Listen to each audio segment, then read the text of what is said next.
Again, we are recording. My name is Melina Madrigal, for those who have yet to meet me. I am the DEI coordinator and an educator in the middle school at La Scuola. And I'll go ahead and Saachi, if you want to introduce yourself. Yes, I am Saachi. I am one of the head teachers in Piccoli in the pre-K program, as well as the DEI coordinator for pre-K. Yes. Great. So we work to bring this presentation to you to really talk about how to best support your child's identity development, specifically in terms of gender identity, gender expression, and sexual orientation. So tonight's objectives really, we're actually going to start with Saachi is going to lead us through some slides talking about what it means to be privileged in terms of gender identity. And we really want to, as good educators, we really want to make sure that we have a common understanding of the terminology, what we mean by gender identity, what we mean by gender expression and sexual orientation. So we'll review some quickly, assuming, that we all know different things. So just establish that. And then we're going to look at some best practices in terms of action and steps you could take to support your child as they develop their gender identity. And then honestly, it's not so much a section, this introspective look at biases and perspectives, but kind of a theme throughout the whole presentation. Being able to really provide an affirming and supportive environment requires all of us, we all have biases, to take a look and really understand how we're reinforcing stereotypes or perhaps working against them. And then we hope to have some time at the end for some questions and answers. First thing I want to say, again, Saachi and I are educators and DEI specialists. I want it to be very clear that we are not therapists or psychologists, or we're just the educators and DEI specialists. I want to make sure that that is very clear with what we're presenting you today, as we're presenting from those professional perspectives. Okay, go ahead, Saachi.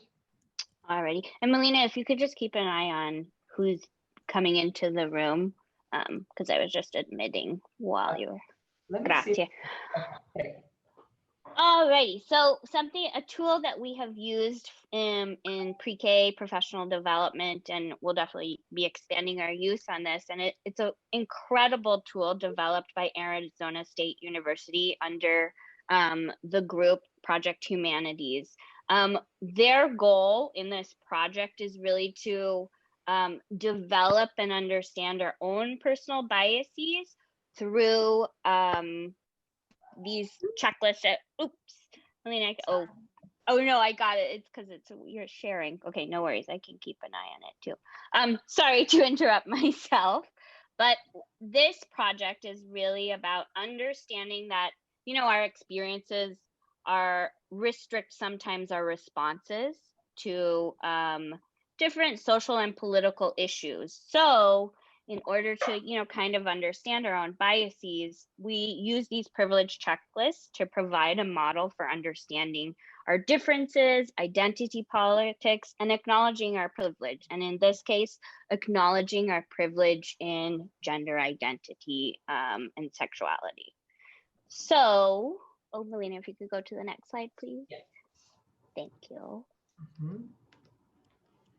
So the goals in this activity that we're going to do as a warm-up to kind of get our brains going are to examine our perceptions and biases and enhance kind of our personal understanding. And these goals you see are the overarching goals as well of Project Humanities. If I would love to invite you, if you can, to grab a pen and a paper. We'll take a minute and wait while you guys grab a pen and paper. You can also, write it on your computer in your notes or whatever. Thank you. We'll give that a minute.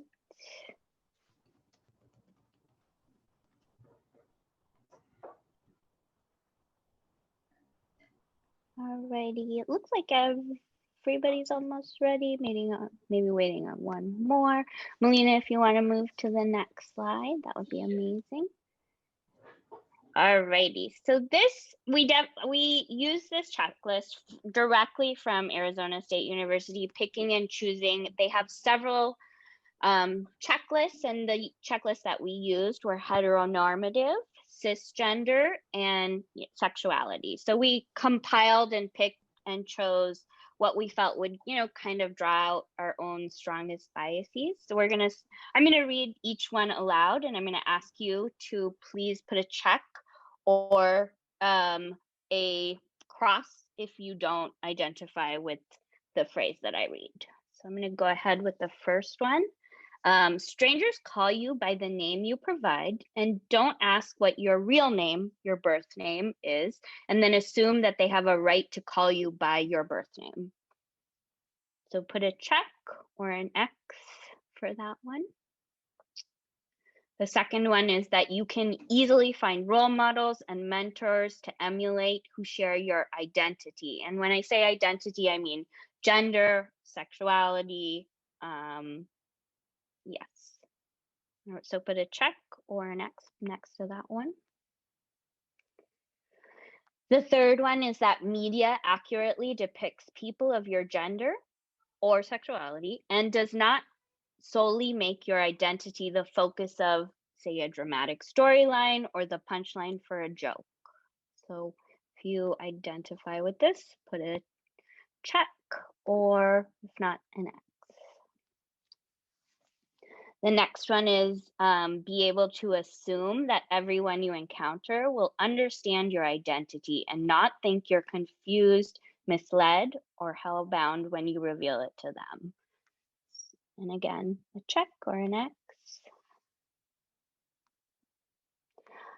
The next one is being able to purchase clothes that match your gender identity without being questioned or called out. Check or X.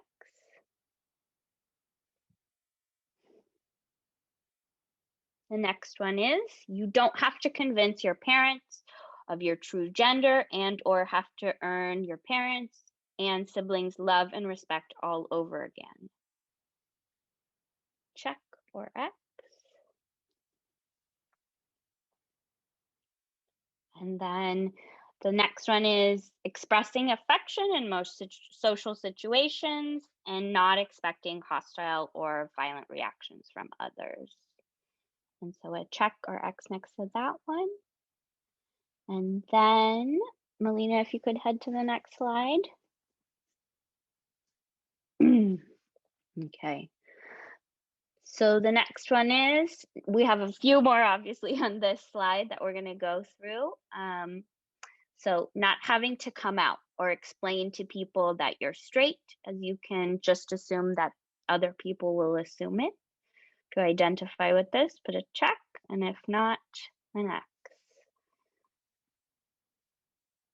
The next one is knowing that being open with your sexuality isn't going to change how people view you.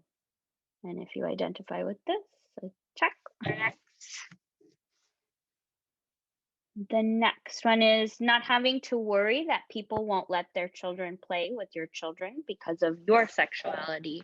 And I saw a couple of people who joined us. Right now we're doing an activity. If you want to participate, or grab a pen and paper and put a check next to the quote I read and an X if you don't agree with it. Okay. The next on our list is you have the ability to walk through the world and generally blend in, not being constantly stared at or gawked at, whispered about, pointed at, or laughed at because of your gender expression.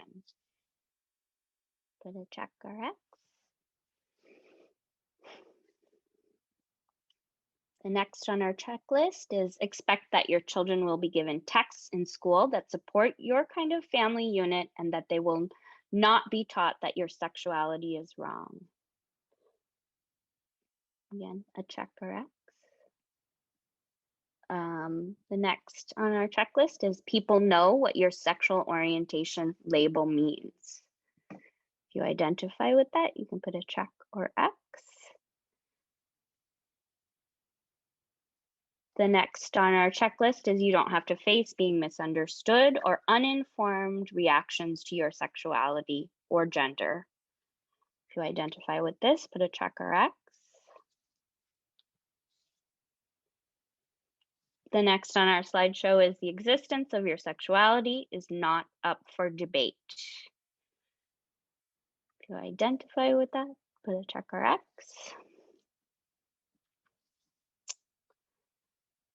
The next on our privilege checklist is talking openly about your relationship, vacations, and family planning you and your partner are doing. I want to add on to this is, accepted and welcomed. And if you identify with that, put a check, and if not, next. And the last on our slideshow, or not our slideshow, sorry, our checklist is you receive social acceptance by people in your community, including neighbors, colleagues, and good friends. And so we'll just take a minute, and if you can kind of look at your list and take in, are you privileged? Or, in terms of gender and sexuality, do you occupy, the dominant space? And if so, how can you best be an ally? And that's what we're going to talk about more. Thank you, Melina. Thank you, Saachi. I really love this exercise. I think it's very powerful for everyone to step back and really examine their privilege. Okay, so let's talk about terminology. So what do we mean when we say gender identity? Gender identity is each person's internal and individual experience of gender. It is a person's sense of being a woman, a man, both, or really anywhere along the gender spectrum. A person's gender identity may be the same as or different from their birth assigned sex. So what is gender expression? Gender expression is how a person publicly expresses or presents their gender. And this can include behavior and outward appearance such as dress, hair, makeup, body language, and voice. A person's chosen name and their pronouns are also common ways of expressing gender. And other people perceive a person's gender through these attributes. And even though I say that, I want to underline that you cannot tell a person's gender necessarily just from looking at them.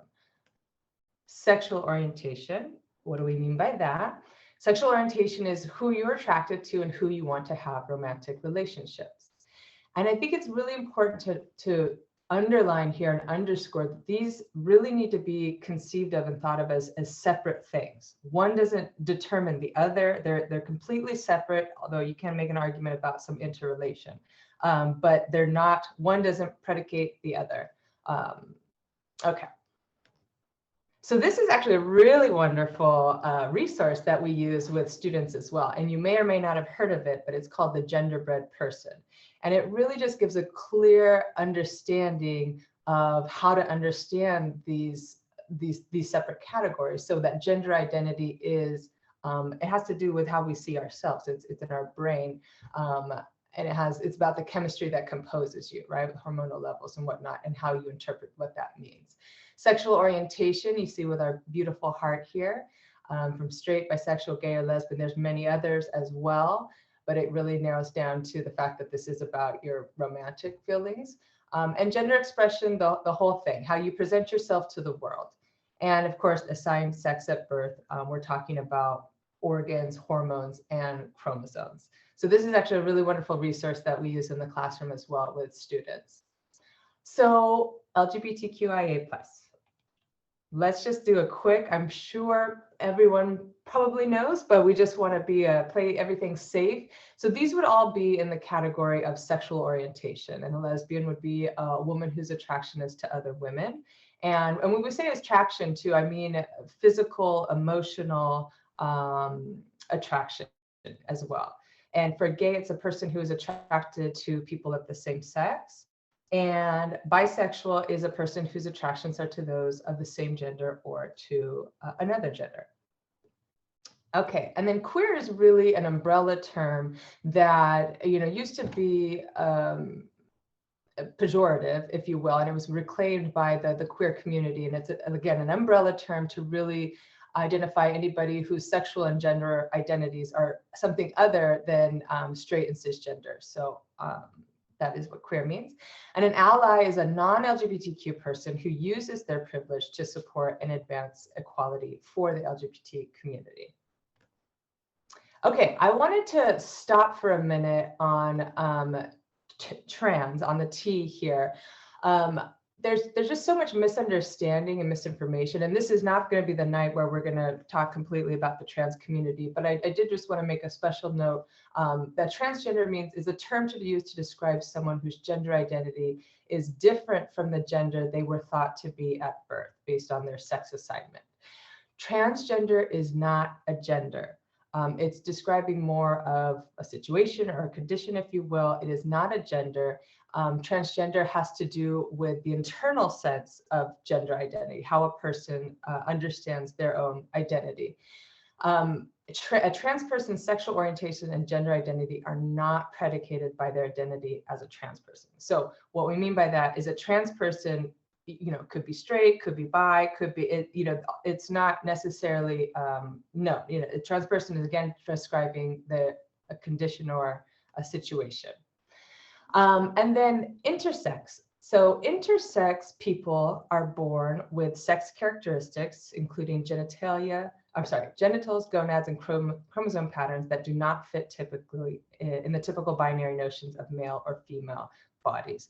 So I'm going to be really blunt, and because language is so important, and this is one of the things, identity is so complex that it's, as we learn more and as we become more progressive and understanding as a society, there are so many more terms because a person's identity is so unique.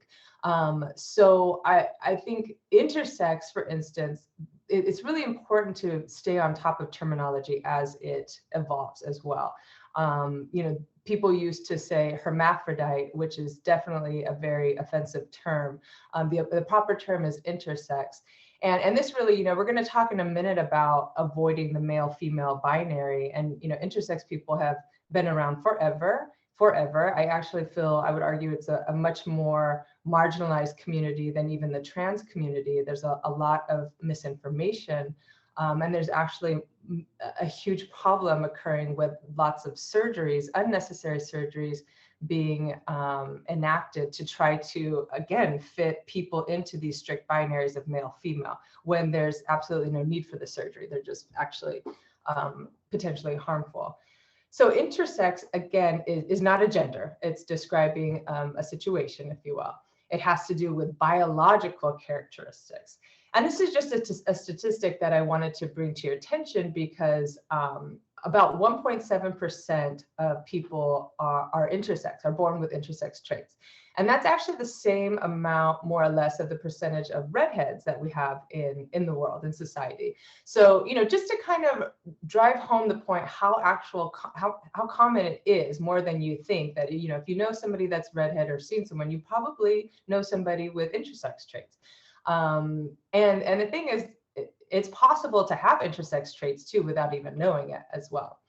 An intersex person's sexual orientation and gender identity, again, are not predicated by their identity as an intersex person. So really trying to drive home this idea of these being separate entities. So how best to support your child's gender identity development? As beautiful parents, you are the number one source, the most important influence, the most important person, environment where your children are going to learn about gender roles. So it's really, they're receiving so many messages from you, also from society, but the main source is the home life. And I'm going to go ahead and let Saachi take you through this. Thank you, Melina. So one of the things we're going to talk about, and one of the best ways to support your child's gender identity development, is to explore how it develops I'm going to talk through the early years because that's kind of my focus. So gender exploration in the early years can really children can develop notions that conform with the stereotypes around us. And as we know, there are many stereotypes around us. However, we do know from research that if children are regularly exposed to images, actions, people, words that counter stereotypes, like counter gender identity and sexuality stereotypes, for example, through books, photographs, stories, and role models, they're likely to modify and expand on their own narrow theories, which is really important for us to know that we can, as parents and as educators, we can influence and break down these stereotypes, that it can be effective, that these stereotypes are not set in stone from birth. So if we can go to the next slide, Melina. One of the important things to know for the stages of gender development in the early years is that it begins very early on. The strong development of gender development begins at about 3 months, but when you can recognize it through, physical and verbal communications is about 18 to 24 months.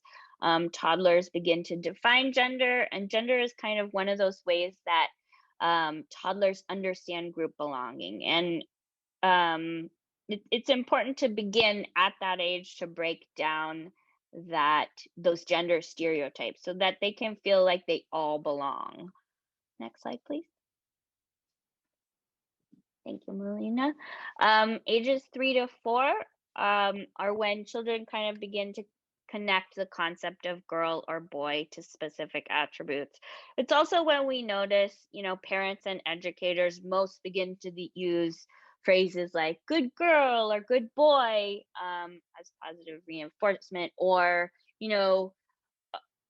pointing out, and these ages can comprehend that,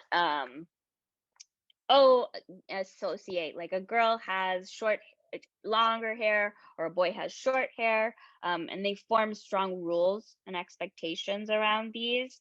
And in the classroom and at home, we can begin to break down those stereotypes with questioning, why, how, what do you think about these concepts? Like, next slide, please, Melina. Thank you. And then in ages 5 to 6, you'll really see in children that they're quite rigid in their concepts of gender. They really want to stick to gender conforming behavior because they've absorbed quite a bit of stereotypes from their environment. But as we saw in the first slide, we can affect that positively. But if you do encounter this in your child at the ages of 5 to 6, don't be surprised that this happens. Okay, thank you, Melina. Okay, thanks so much, Saachi. It does get quite complex once students reach puberty, right? Because there is, it becomes harder to kind of lay out in terms of these phases, because at the same time that students are starting to kind of adhere rigidly to these gender stereotypes or gender roles, at the same time, they start questioning as well. It's kind of like the following with the societal, but also starting to question their own identity. So you'll see a variety of different reactions as students move through puberty. In my class, we're talking all the time, we'll sit down, I'm in the 7th grade and we're at lunchtime. We're like, do you notice where all the boys are sitting? Do you notice where all the girls are sitting? It's really like clockwork, almost like a memo comes in before, somewhere between 5th grade and 6th grade, and they start separating. And that has to do with, again, starting puberty and starting to feel attraction to the opposite sex as well, and starting to create some barriers there. So let's talk real quick before we move into some stuff. I feel like we could talk for 2 years easily straight about gender stereotypes, but we just wanted to be very clear, like what do we mean when we say gender stereotypes? For females, the personality traits, to be accommodating, emotional, demure, don't ruffle any feathers, be helpful, dependent. For a male, it's very self-confident, aggressive, assertive, emotionless, independent, and being leaders. Behavior-wise, you'll see, again, you see this from the time, that playing with certain toys, certain activities, all of a sudden take on a gendered idea. Playing house, art and reading are somehow become, labeled as girls' activities or scholastic functions. indoor chores, whereas you see boys being valued in their athletic ability. You usually see them playing more rough, if you will, and potentially even violent games, being more inclined to do well in math and science, and doing outdoor activity, outdoor chores. Physical appearance, that girls are expected to be, you know, thin, graceful, dainty dresses, absolutely no muscles. How could you? Pretty. And for men to be tall, muscular, dashing pants, wearing masculine colors. Again, the idea that colors have a gender, and prints. So these are some of the things that we're talking about. And again, I invite you to really, you know, we all have biases, and just really trying to sit and understand how those biases are manifesting in your house and with your children.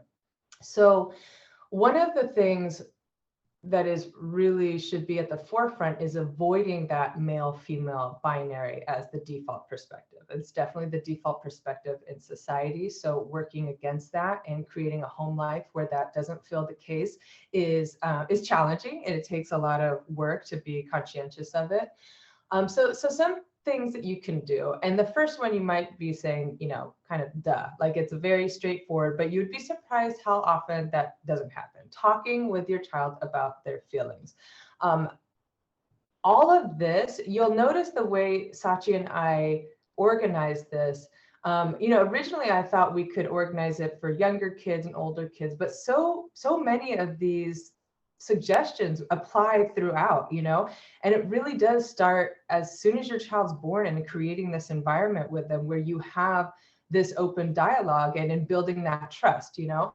So checking in with your child about their feelings pretty constantly, and especially boys, you know, really getting them into a practice of naming their emotions, talking about their emotions, being comfortable doing that is a valued practice for not only themselves and you, but for society as well.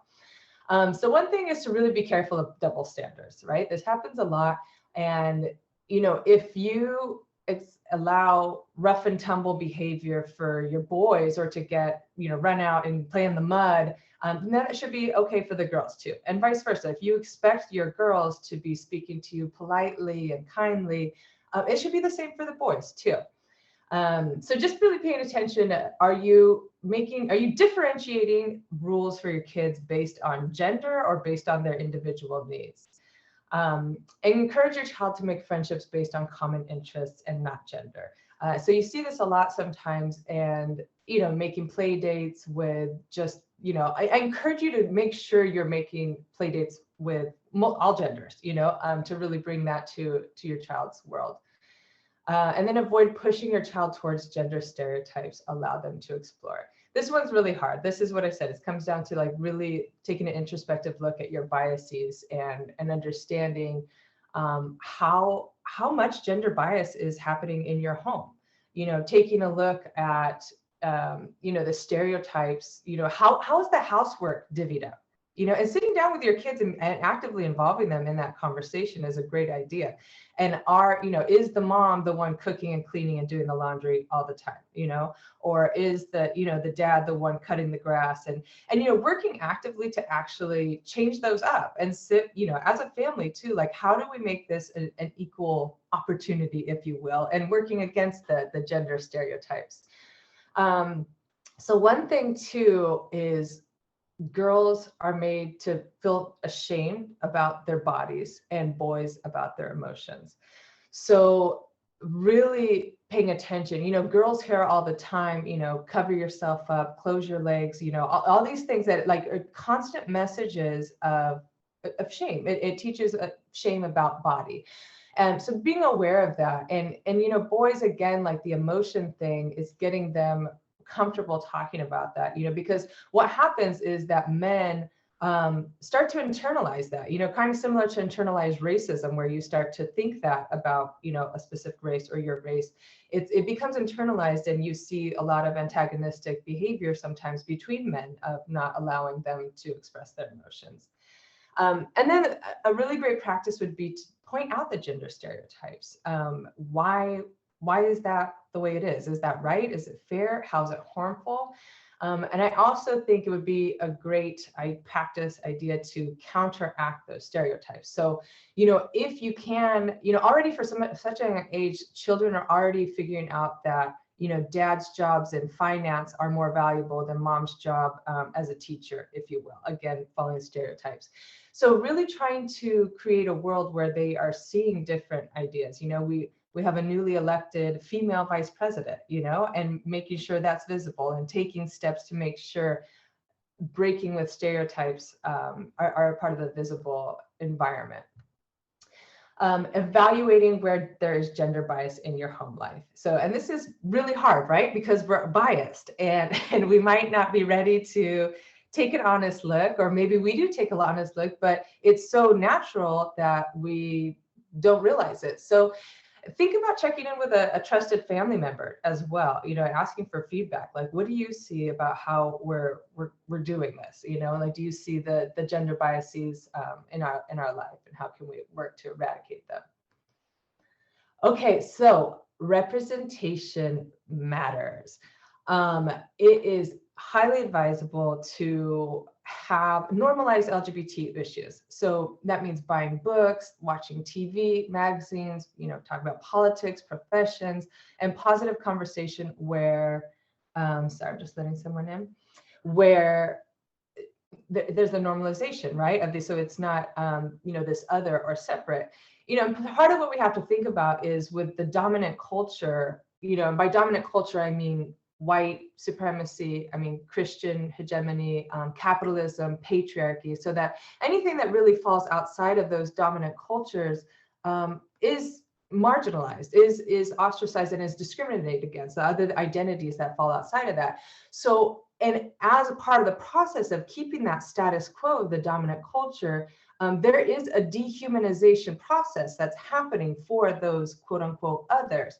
So part of our work is to rehumanize and undo that work of so many years and hundreds of years of dehumanization, especially for the LGBTQ community. And it's also really important, be careful about what you're choosing, because if you're choosing things that are featuring gay characters, but if it's a negative representation, it's really not serving your child well in their development. And it's important to have that visibility, because when you have that visibility, it's harder to oppress and discriminate against when you understand and see that, a certain group.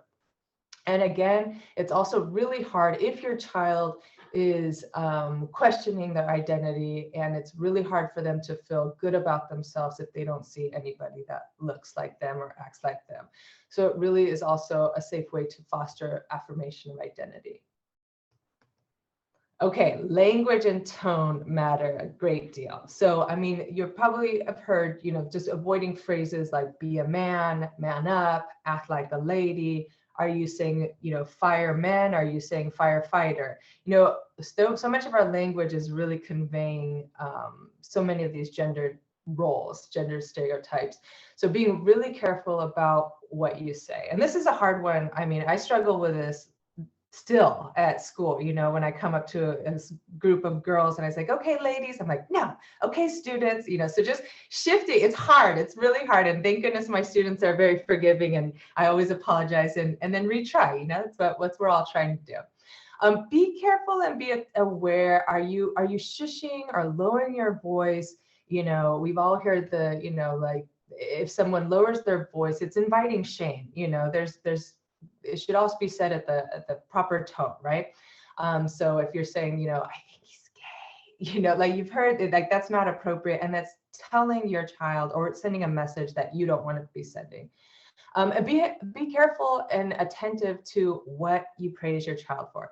So, and this is not to, call anybody out, but you see this all the time, especially when I was working in preschool. And it's always well-intentioned. So that's on another note, we really need to be thinking, we all have the best intentions, thinking about impact. It was like without fail at drop-off specifically, you would see parents, interacting with, pre-COVID, but interacting with students, and it without fail, the little girls were always, oh my gosh, Emma, look at that dress. Oh, you look so cute. Oh my, look at your hair. It was always comments and compliments about physical, about looks, about appearance. And again, with the young boys, it was like, oh, Peter, look how fast you're running. Oh my gosh, look at the way you threw that. It was always about ability. And then I found myself doing it too. I caught myself, and it was really, shocking that because that's how we're taught to talk to boys, and that's how we're taught to talk to girls. So being very actively aware that when we're reinforcing those, and it's okay to compliment somebody on their looks, but it shouldn't be always looks, So just being aware about that.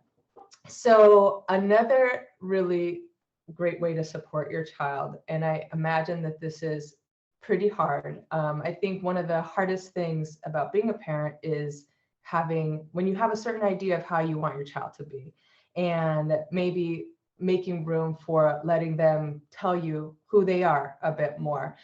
So asking them at a certain point how they want to be addressed, if they are questioning, if they've told you, that they don't identify with the gender that they were assigned at birth. And using the language they identify with. And this also, as your child grows up, and especially as they start understanding their own sexuality, they might go through different understandings of their sexual identity. They might think they're bisexual, and then in 3 years, maybe a year, I don't know what it might be, but they might say, actually, no, I'm gay. Actually, no, I'm lesbian. So it's identity is evolving. It's not constantly, but it's evolving. At the same time, the same way you knew when you were 3 and 4, we have strong ideas of our gender identity too. So really giving a lot of credence to what your child is telling you, but making that space as well to let them explore and evolve is important. And it's very hard and very tricky. So I applaud you parents for doing it so well. Also, in terms of language, except that there are many terms you may not know. Again, what I was talking about with identity, there are so many, gender fluid, gender, non-conforming. There's so many terms, and it's important. It's not that you need to know all of them. It would be great if you educated yourself to be able to really connect with your child as they begin to explore these things. But also be careful about the way you present it, because you might have heard something like, I don't care if you're gay, straight, polka dotted, alien, and language like that really just undermines and demeans, and sending a message to your child that like, okay, you're clearly not comfortable with this or are ready to talk about it. So just again, being very careful of language and the words you're choosing. Okay, gender expression. So it is very important to allow your child a space and freedom to explore without judgment. And that's really hard. It's really hard, but, and you might have heard, if your son is asking to wear a dress, if he's asking to paint his nails, and then that becomes a thing that he wants to do all the time, it gets hard because as a parent, your number one job is to protect your child and keep your child safe. So you might think or say that you have no problem with their gender expression, however they want to express themselves, but you are worried. You don't want them to get hurt. You don't want them to get made fun of. You want to protect them. And I would really advise, this is a complicated, I don't mean to, I recognize how challenging and difficult this particular subject is. I would say that it's important to let your child express themselves as they are, because the other side of that is when you, even if you're trying to protect your child, even if you accept your child exactly as they are, but when you try to protect your child to the point of denying them the right to be who they are, that really has grave consequences that, compound over the years. I'm not going to go into details, but the number of specifically LGBTQ children, young adults who suffer mental health issues or have attempted suicide or self-harm, the numbers are very high, and it should be very, very clear that it has nothing to do with their identity. It has to do with the fact that they are not accepted or being told that they are not okay, you know, and this is what happens. So in terms of gender expression, you know, preparing your child as best as possible and then letting them lead, so that if they do want to be gender nonconforming and express themselves in that way, that you can prepare them that, you know, that they will likely or very possibly receive some negative feedback, maybe some teasing, and help them to, you know, let them know that, and again, let them lead if they want to go down that road, and help them to handle that situation when it happens. And we're here to support you in that. I think this might be a nice time to let you all know as well that we have a partnership with the LGBT Center out of Los Angeles. They have a program called Out for Safe Schools. And what it is the idea is that most harassment or bullying or discrimination against LGBTQ students happens in spaces that we you know, don't see, basically out on the yard. You know, it's not in the classroom where this is happening. So this program, actually, they create a badge with our logo and with some tips for allies. And basically every adult who's received the training to wear the badge and who identifies as an ally will wear that, because that visibility is really important for our LGBTQ students and allies to know that they are in a safe place and that there's an ally right there, you know, within reach. So we're really excited about that. Our badges are being approved and ready to print out. So you might be seeing those around very soon. Okay, so sexuality, sexual orientation, and building a sex positive young adult. So, you know, and this again, this like starts from a young age, right? And the way it starts is through body exploration, through your children taking an interest in their own body and exploring it and understanding what's going on. It is advisable to talk about sex early and often, really with your child, and meeting their questions with precise answers as well. I do want to talk about that for a second. Hold on, let me just pull one thing up. So the idea is that sexual identity develops very differently and at different ages, depending on the individual, really. So being able to have conversations with your students, so your children, specifically before puberty happens, is very important, like really preparing them. When you are, so, you know, your child is 3, starting to ask questions about their body and, you know, moving throughout, and by, you know, who knows at what age they start asking you what sex is, what is this? And specifically when they're asking questions about their body, I encourage you very much to use precise and accurate language. You don't have to give all the details right away. And this is kind of like engaging your child in conversation to understand what they know, what they need to know. But, you know, avoiding, you know, even saying private parts or coded language. Again, forgive my language, I'm just going to say it. So, but, you know, saying hoo-ha, or like coming up with like cute, funny, you know, names to describe, you know, no one's saying like, oh, what's up with your dingle hopper and referring to your ear. The only parts on your body that have, you know, different names are these colloquial terms. And it sends a message of something's wrong or something's different, you know, so keep that in mind. And, you know, however you choose, your comfort level is your comfort level, but it does have that kind of consequence of saying, giving the idea that there's something wrong. And then, you know, asking your child when they ask, so, you know, really probing as well, because you also don't know what your child means. Perhaps your son's going to come to you and say, you know, what is this penis? Like, what is my penis about?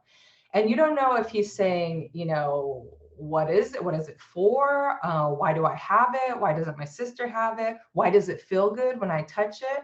So, you know, meeting their questions with positive reinforcement and affirmation, you know, that's a great question. What made you think of that? Or what do you think? You know, to try to understand where they're coming from. What are they really asking here? You know, what are they trying to understand? And this is, you know, respecting feelings of love at all ages is important, you know, because it's very real to them. So really respecting, you know, however old they are, that their feelings are mature for their age and are very real. I don't think it's ever too early to start talking about privacy, respect, and consent with your child.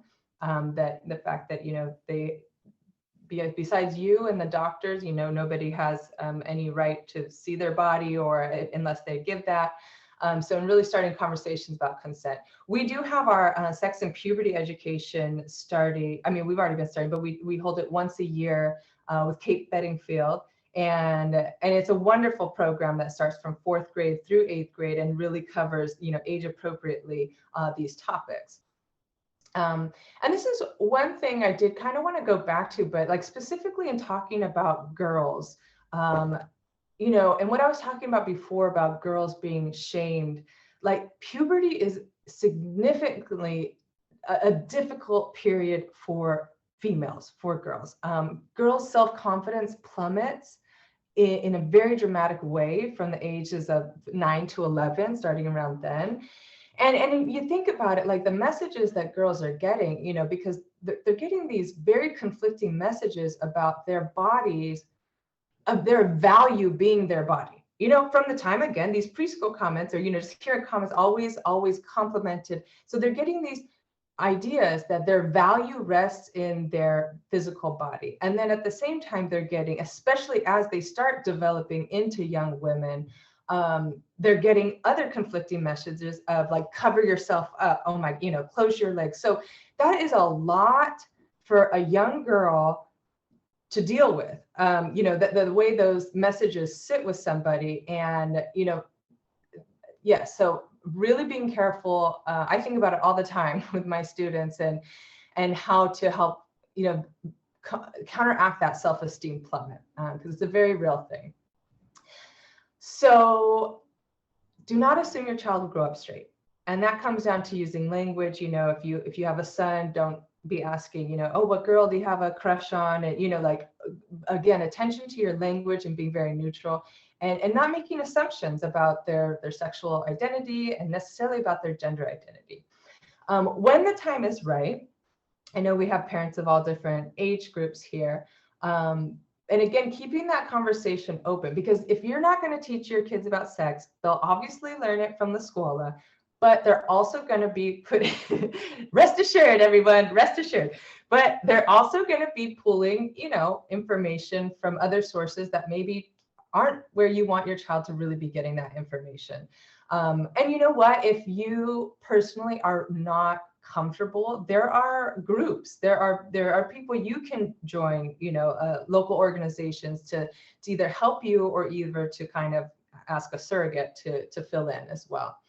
And when you do get to the point of talking about sex, you really want to engage your child, really. It shouldn't be a lecture format. And you want to avoid, if your goal is to create a sex positive, a sexually healthy individual, you don't want to focus on, don't do this, don't get a disease, don't, it shouldn't be this like lists of don'ts. And again, in a lecture format, talk about things that will be helpful. Like, how do you tell if somebody likes you as more than a friend, as a romantic partner? How do you tell somebody you're not ready to make out yet? You're not ready to have your first kiss or have sex or whatever it may be down the line.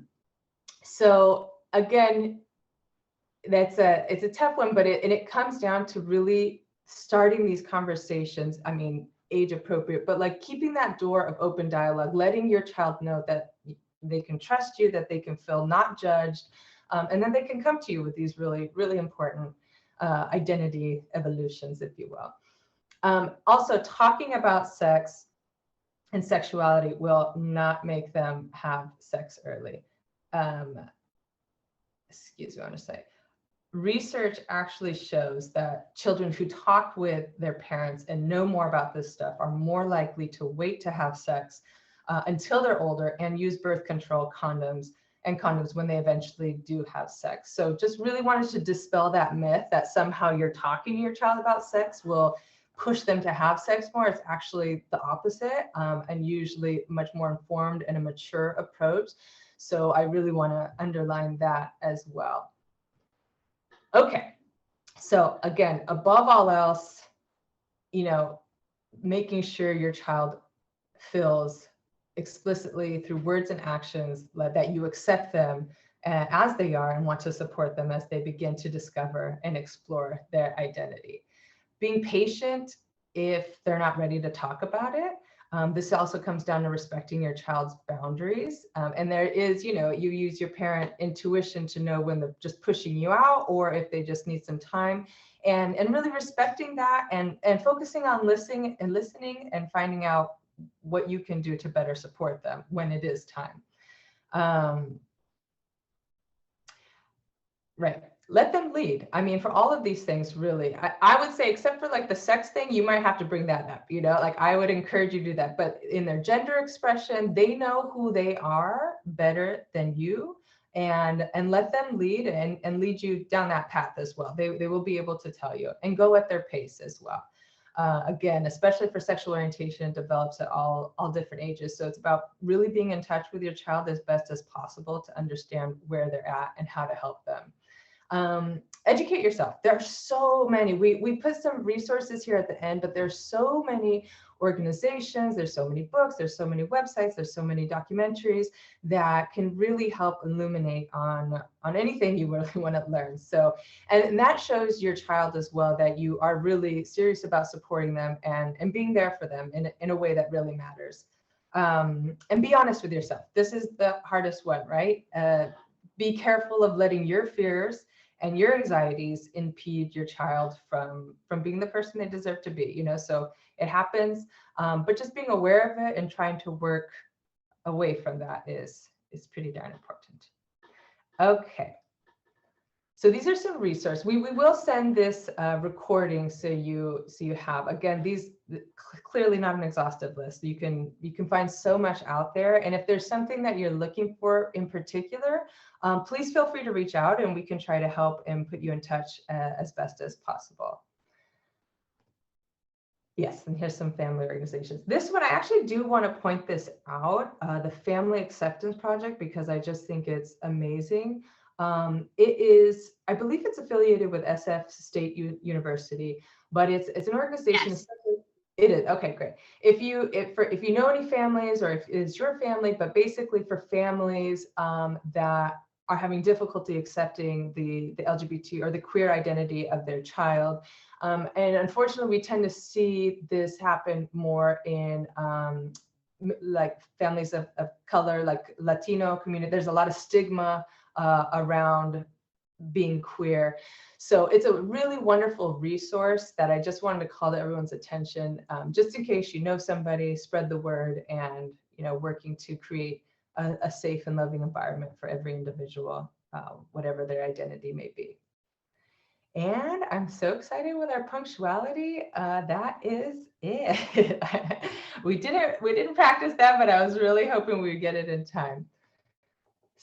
So I know that was a lot, and I just want to check in to see if there are any questions. We will share all this. Any questions about anything? And if anyone wants to shout out any questions right now, you're welcome to, speak them out or put them in the chat as well. Yeah, I'm seeing Martha, I'm not sure if I'm assuming that it was recorded. Danny, actually, you're on the line. Do you know about that question?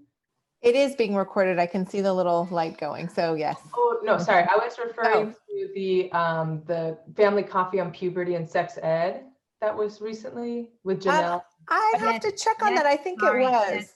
Yes, Yeah, it was recorded yesterday and will be sharing on the bulletin. Yes. Oh, okay. Yes. Yeah, I missed it. Hi, everyone. Okay, great. So yeah, that'll come out on the bulletino. Okay, great. Let me see. Yeah. Okay, I'm trying to see if there's any other questions in the thing. Noticing some dialogue about like the term guys from Katerina and Michelle, using the term guys to refer to different groups of people. Yeah, we've had a lot of conversations about that, honestly. Even like last year in my combined 5-6 classroom, in the advisory, we talked about it and we tried to come up with a different term, and we came up with use. We just put an S on you. And that's what I struggle. I think the Southerners, I don't agree with a lot of things they do, but they say y'all, which just covers it all. Y'all, Ewans, how y'all Ewans doing? you know. Definitely.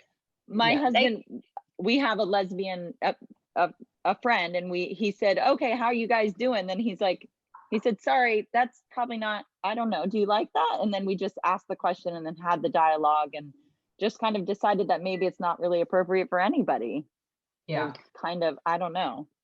Yeah. I think the best thing you can do is having that conversation in your community about what, you know, monikers or what the group prefers. So I think that's the right thing to do, Michelle. Absolutely. Yeah. Yeah, and I think it comes down to even, you know, and that's what I exactly said, because I'll slip up definitely, and I'll say, okay, ladies, and I'm like, sorry, I'm like, I haven't asked you all, I don't even know if you identify as a girl. Like, you know, I was like, I should, I'll say that, like, sorry, you know, we haven't had that, you know, but I think that comes down to it. If you know somebody identifies that way, you know, then moving on to that. But making assumptions, and again, you cannot tell how a person identifies from looking at them.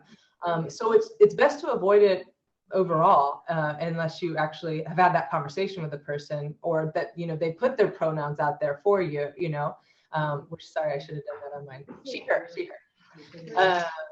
But yeah, it's hard to, honestly, I definitely consider myself a pretty strong feminist, and I have no problem with guys, but like, so trying to balance that, for me, it doesn't register, but I know that it is offensive to some people. So really trying to balance that and not use it as much. I have, you know, if I start sounding Southern, I have been starting using y'all. I don't know if you've noticed that, but I have. I also noticed Michael Lindsay put in that he was asking, or they were asking, when is it not appropriate to use the term girl or girls? You know, I think as an educator, I would really, I definitely have said it before, and I'm like, hey girl, because I grew up in California. That's, you know, part of the lingo sometimes. But I think it's something I actively try to avoid now in general. Unless you have a rapport with a certain girl and that you like to call each other girl or girls, I'm not sure it is appropriate anymore to be calling people by, hey girl, or, you know, unless you have that connection and dialogue. Yeah, I mean, that's my personal take, Michael, in response to your question. Yeah. Definitely as an educator, you know, trying to, you know, I know Douglas always uses young people. He's like, good morning, young people, or, you know, just using scholars or students, you know, so finding ways to use, or everybody, you know, or just avoiding it. I know it's hard, but it's just, you know, again, we're so ingrained with these practices that it's in these biases, and it's really hard for us to move away from them, but that's why it needs so much conscientious work. Anything else? Martha, you're on mute. Are you talking to us? No. See your mouth. I was talking to Oscar right now. Okay. I was like, is it forever? He was asking about, like, you know, so what's the appropriate, when you see a group of girls or boys, what's the appropriate way to define? I was saying more general, not define the group of sex between them. That's what I was trying.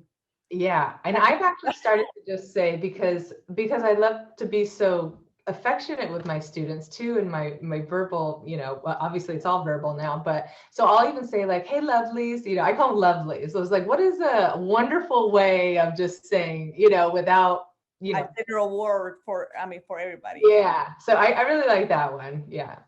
Or definitely like one we use very commonly in the preschool is friends. Mm-hmm. And you don't have to all identify as friends, but I think that, you know, is a term we can use a little more broadly. Can I use lovelies, or is that trademark, Melina?